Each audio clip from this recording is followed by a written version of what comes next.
Hi, everyone. God bless you. We are excited to be back. We were out last week, so it feels like it's been a while, but we're excited to be back today, joining us on continuing the story of Rebecca. You know, we talked about Rebecca. We started last week, wait, 2 weeks ago on Yeah. Rebecca, and her story is going to be a little bit long. Yes.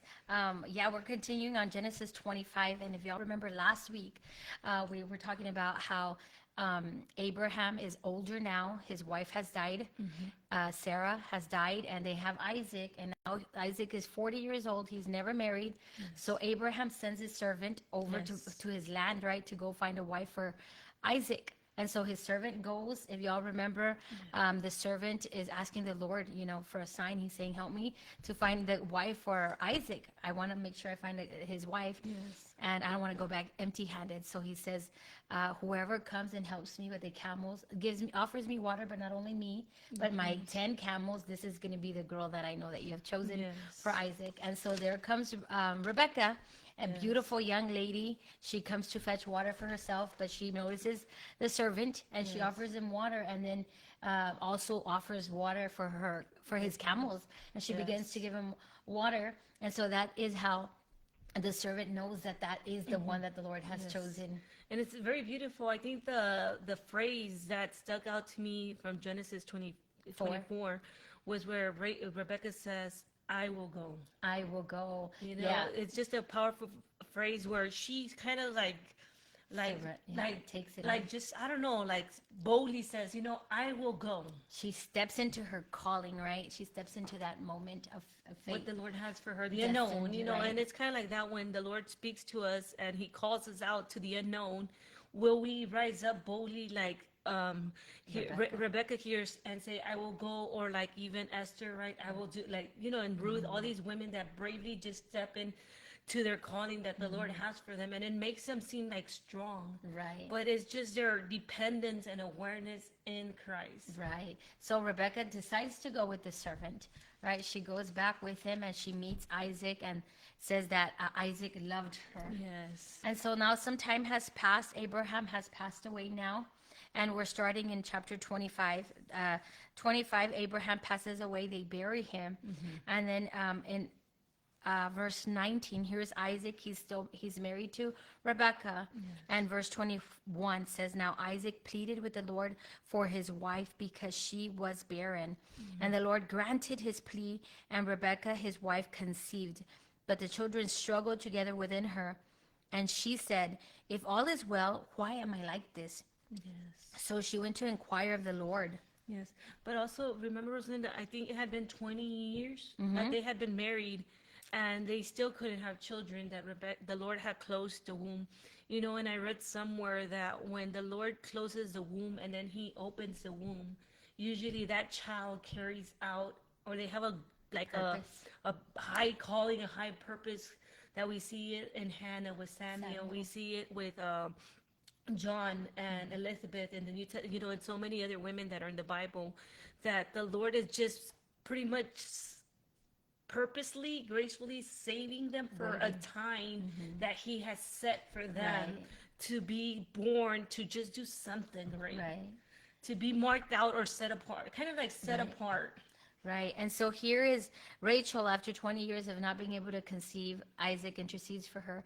And now she is pregnant with two babies. It says that there was two babies within her, and she would feel them wrestling from within her. And the Lord's, and so she goes to ask the Lord, "Why is What's this going happening?" on? And the Lord says, "Two nations are in your womb. Yes. Two people shall be separated from your body.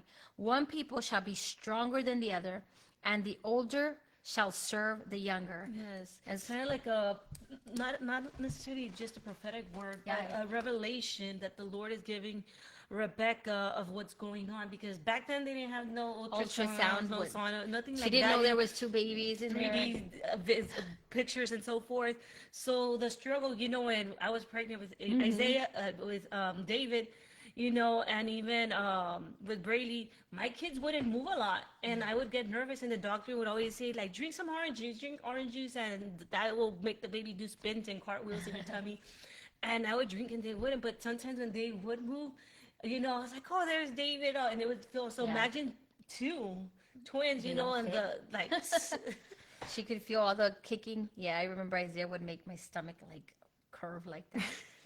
And Verse, it's a beautiful, even though it's kind of scary, but it's such a yeah, you beautiful could see, I feeling. could see it. And I would always say, "Oh, what? He's pressing it," or Bella, all each of them like Especially pressing as they against my grow, right? side, right? Especially as they're growing in the womb. It's just something beautiful that the Lord has allowed women, to experience. I know. So when these two children, the twins, they're in Rebecca, and she's unaware of what's going on. It's beautiful that she inquires to the Lord, and it teaches us that whenever we're facing something and we don't know the answer to the problem, Go we to the shall, source, right? yes, go to the Lord and inquire, like, why am I going through this, or why am I feeling this anxiousness, or why am I, and the Lord is, he tells us right away what's going on and so forth.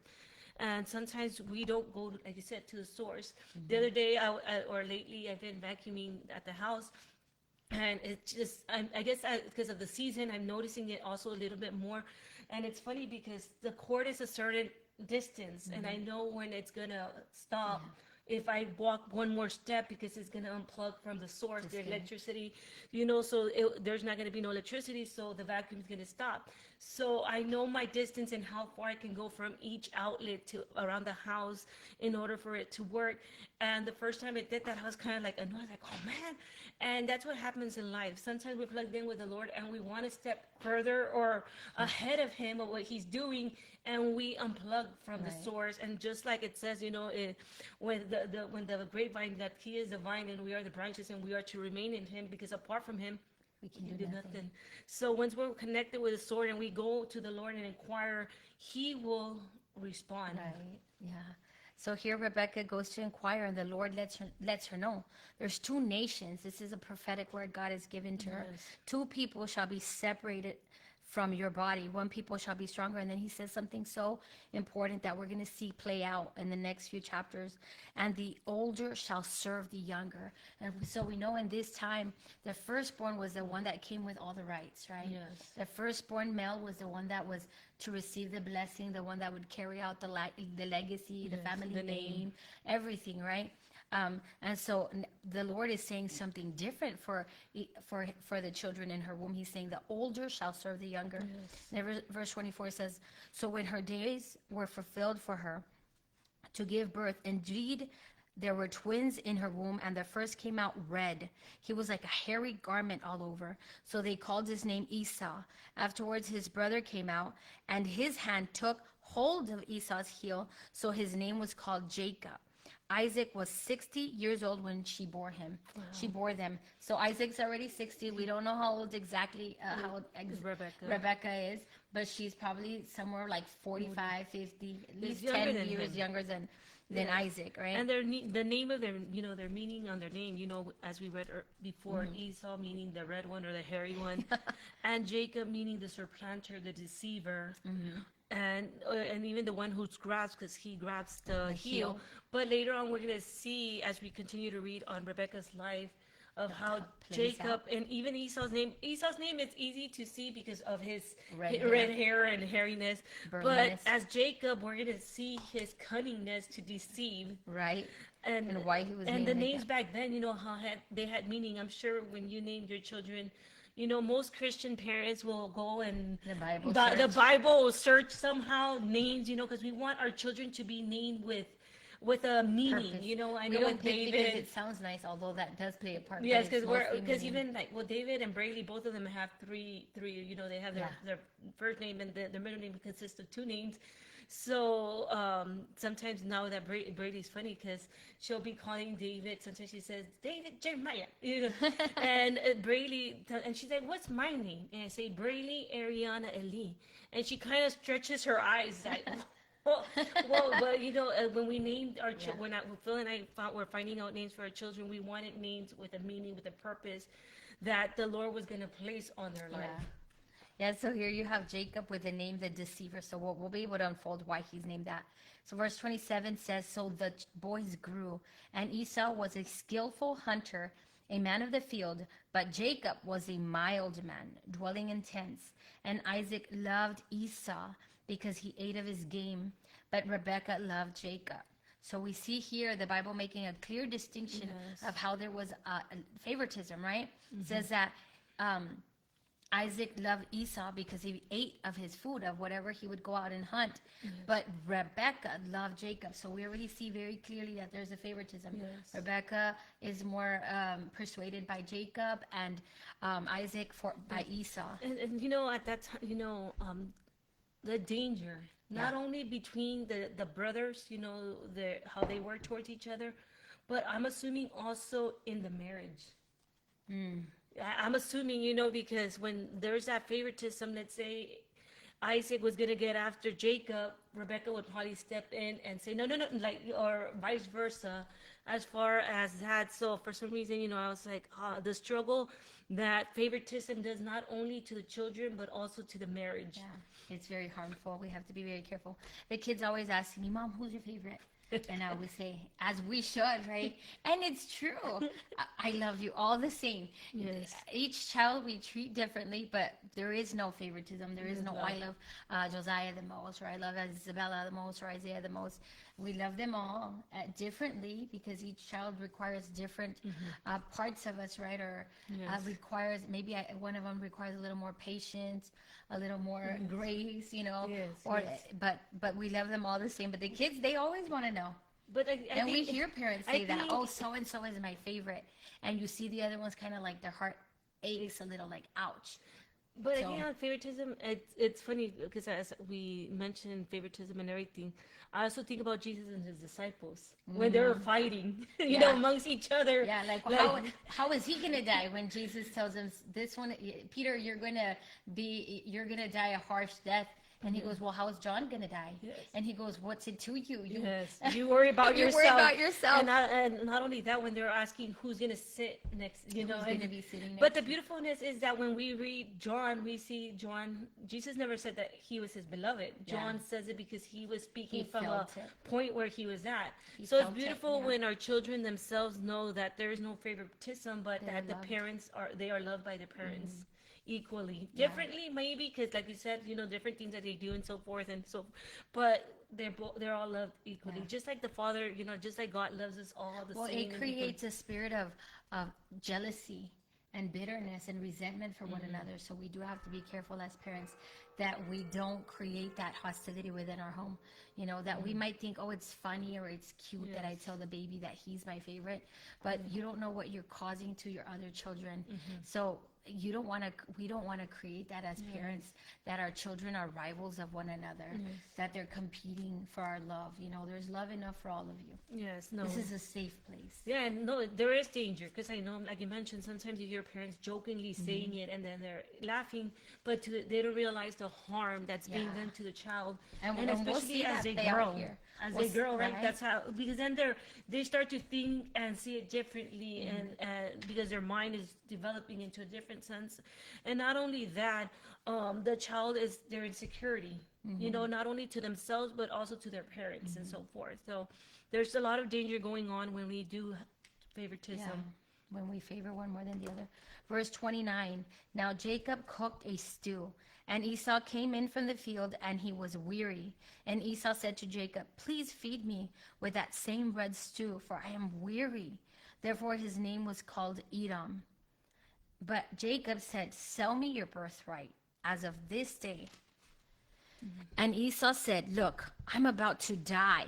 How dramatic, right? Was he being dramatic? So what is my birthright to me? Then Jacob said, swear to me as of this day. So he swore to him and sold his birthright to Jacob.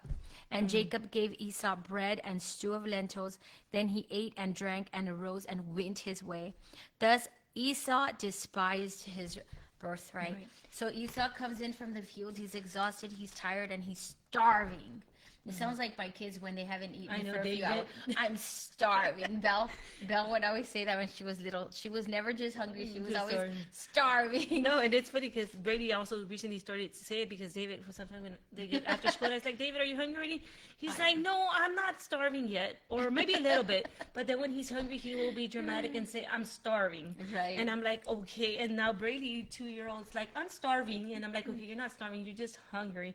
But Yeah. at this point, that moment they had already both grown. They were older because it does say that the boys grew, and obviously if Esau's out hunting in the field, what, like teenagers, like teens, 17, 18, 19, somewhere there, Yeah. maybe, or even somewhere there, A young adult. a young adult in the early 20s or so forth.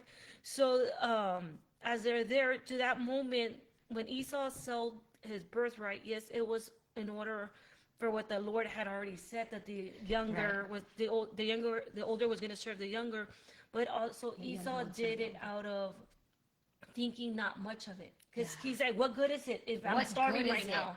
Like, that's not even important. I need something like right now. And it says, and that's why his name was called Edom, because Edom means red, and he was wanting that red stew, that Oh, red gosh. meat, and he wanted it in the now. You know, how many times in our lives do we want things right now that we disregard things that are more important? And even not even just important, but they are for a good, like something that the Lord's gonna do.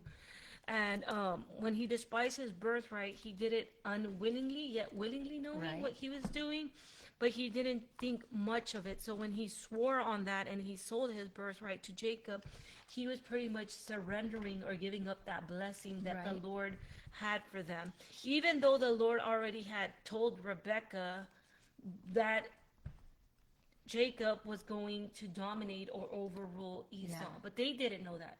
Because I asked you earlier, right? Like, would things have been different if Rebecca had told Isaac what the Lord had told her? But she didn't. She kept that word in her own. And maybe that's what caused her to even favor more Jacob than Esau. You Right, know, for because the of word what that the was Lord had released. released. And I think sometimes, you know, the Lord releases words to us wives and not to our husbands, or vice versa. And we can see a danger when we don't share what the Lord has spoken to us, right? You know, you could. I'm sure you're able to elaborate more. Yeah. You have more experience, No, yeah, marriage it's and very, everything. I like that. I like that you said that we should be very cautious. And it's good for us to talk to our husbands what it is that we're walking in that moment. You know, the Lord revealed this to me. Help me sort this out. How can we help this Or plan pray carry for out? each, pray on You know, this. yeah, how can we help this to unfold in a way that is according to the will of God, not manipulated by any source. Yes. But yeah, Esau was very, it says it even references to Hebrew. Hebrew references Esau later. The book of Hebrew, it says in Hebrew 12:16, lest there be any fornicators of profane person like Esau, for one morsel of food sold his birthright. For you know that afterwards when he wanted to inherit the blessing, he was rejected, for he found no place of repentance, though he sought it diligently with tears.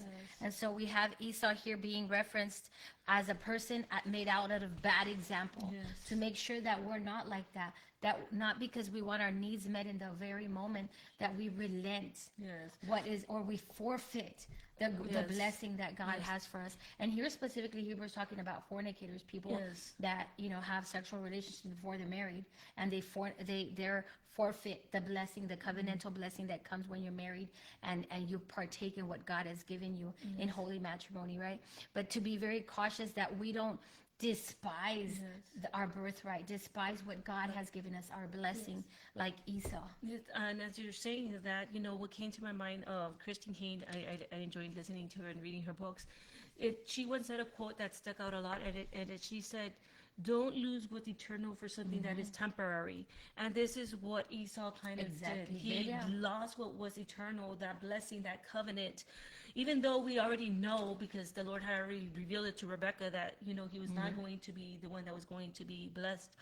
But don't lose what's eternal for something that's temporary, meaning kind of what was said, or even when the Lord gives us a word and we act hastily, or we want to do our own thing and not in the will of the Lord, and we lose eternal. And when Christine King said that, is meaning don't lose eternal salvation, your life with Christ, for going out partying, drinking, and doing all that stuff that dishonors God. Yeah.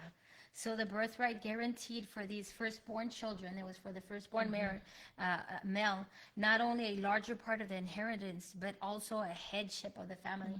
So they were seen like with great, and even though they were only like minutes apart or a minute apart because he was holding on to his heel, there was already that difference that was created because Esau came out first, and there he is, despising his birthright, Yes. giving it up for food. Like he couldn't wait to make his own food.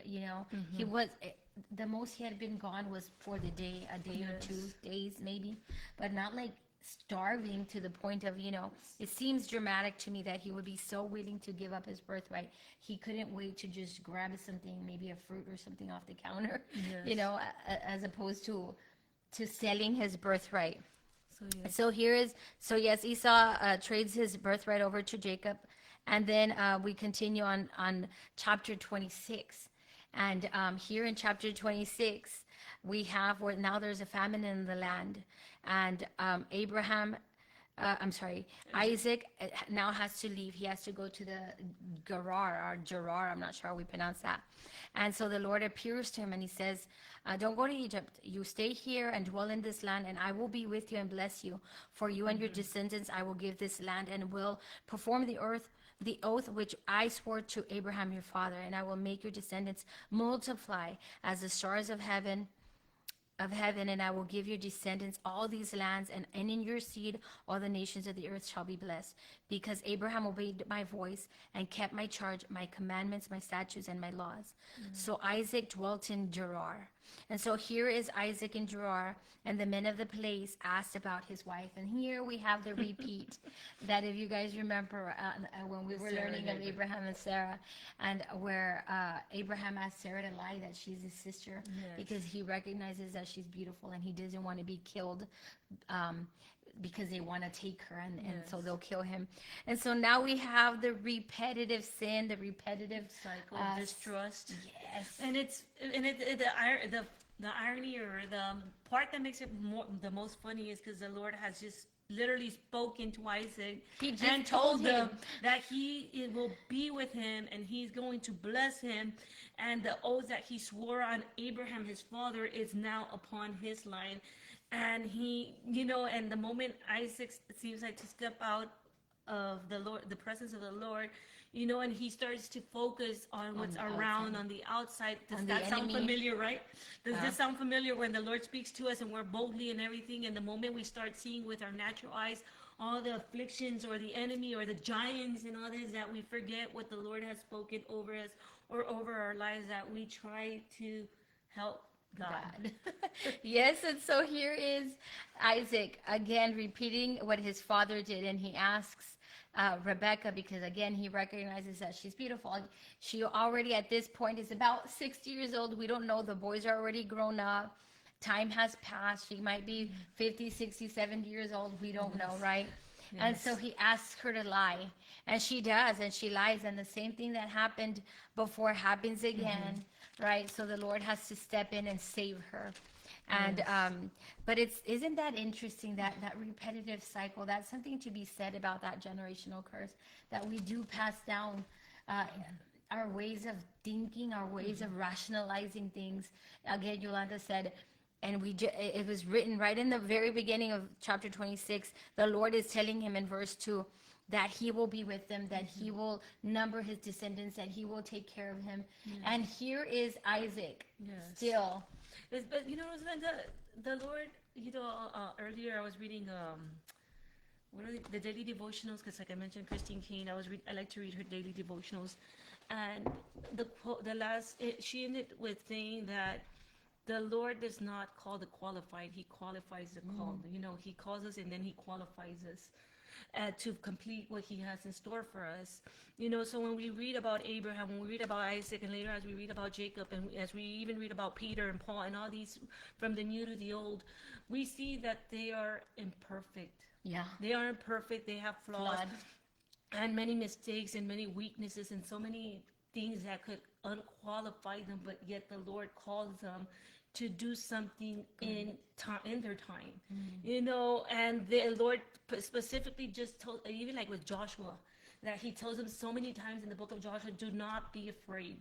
Do not be afraid. And those words that are in the Bible, they echo in our heart, they echo in our mind, but there are times that life comes and it just hits us hard, that even though it's resounding in our heart and mind like that bell, we still fear still wants to creep Settled in, yeah. settle in, and sometimes we try to do things on our own, yet we know what can happen or the dangers. Or even, the story that I remember a lot is when we were reading about the Israelites, of how the Lord would bless them, and then they will fall into the trap, and it was just a cycle, and sometimes in life, that's how we are. We're spinning like that little hamster or in that treadmill running, but not moving anywhere ahead, because there has to be a stop in us that we were like, you know what, that's it. At what point do we believe God? That really is the question. At what point? And that is almost what we're working out with God. It's like the Lord is saying, at what point are you going to trust me? Yes, Haven't I been there fully before? trust me. Yeah, I've Because been I'm there pretty for you. sure, I'm thinking or assuming that since Isaac was always with Sarah, his mother, remember, because it said that Isaac would stay with his mother Sarah, she would tell him. And I think Abraham did it twice, if I'm not mistaken, right? Where he pretended that she probably jokingly told Isaac, like, oh, one day your wife is going to be beautiful. There was a time when I was so beautiful and younger, and your dad had to lie and they're laughing at this moment. And, but maybe what stayed in Isaac was that the Lord protected them. Protected them. So at this time, we don't know, right? We're just assuming. But it could seem funny to us as we're reading it, especially because we have the Bible, but they didn't have it. They didn't have anything. Yes, maybe Rebekah or Sarah spoke to each other, to their children and told them. But we have the Bible and we are where to see it. But sometimes we still don't listen. Right. Maybe we don't lie that our husband is our husband or our wife is our wife or whatever, but there's other things that we lie or we try to do on our own because we don't fully trust the Lord. Like you said, to what point are we going to trust the Lord when he says, for I am with you always, or never will I leave you or forsake you, or my plans are to prosper you and not to harm you, or never, like so many promises that the Lord has for every season that we're going through in our lives. But sometimes there's something that stops us from believing. And, I always think about that man that came to Jesus and said, I believe, but help my unbelief. Because even though we have this great belief that, Jesus is the miracle maker, and when we're going through that fire, there's a little bit of doubt where we do cry out, Lord, I believe, but help my unbelief. Right. And that's fair. I mean, that's the beauty of Jesus' grace, right? The grace of God, that he forgives us. And we see it here also we're going to see it with Isaac. And we see how the Lord saves him, right? So again, the king finds out, he says, what have you done to me? And then he says, you would have brought guilt on us. So he charges all the people. He says, he who touches his man or his wife shall surely be put to death. Then Isaac sowed in the land and reaped in the same year 100-folds, etc. So he's continuously being blessed. He even finds a well. He digs. His servant dug in the valley and found a well, and so the king can see he's very blessed. And so now we're at chapter 27. Some time has passed, and we see here at the end of chapter 26, verse 34. Let's go ahead and read that. It says, when Esau was 40 years old, he took as wife Judith, the daughter of Beeri, the Hittite, and Basemath, the daughter of Elon, the Hittite, and they were a grief of mind to Isaac and Rebekah. Yes. So here we see that Esau has married outside, and so it says that they were a grief of mind to Isaac and Rebekah. Like Rebekah, they were stressing him out, and so then we jump into chapter 27, which I think maybe we should continue. We'll pause here.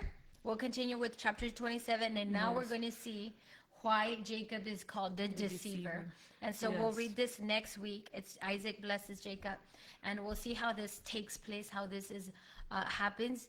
But this story of Rebekah is very long. It's very beautiful. And from Rebekah, we'll be continuing with Leah and Rachel. Yes. They kind of go hand in hand, but the story of Jacob continues through them. Yes. So with that, we stay to be continued. Yes. I hope you all can join us again next week at 11 a.m. Yes, and if you haven't gone to read Genesis chapter 24 that we read last week, and now 25 and 26, go on and just skim through it, so that way you could have a better idea as far as what's going on. And we're going to continue on 27 next week. So yes, God bless you. We'll see you next week at 11 o'clock. Yes, God bless y'all.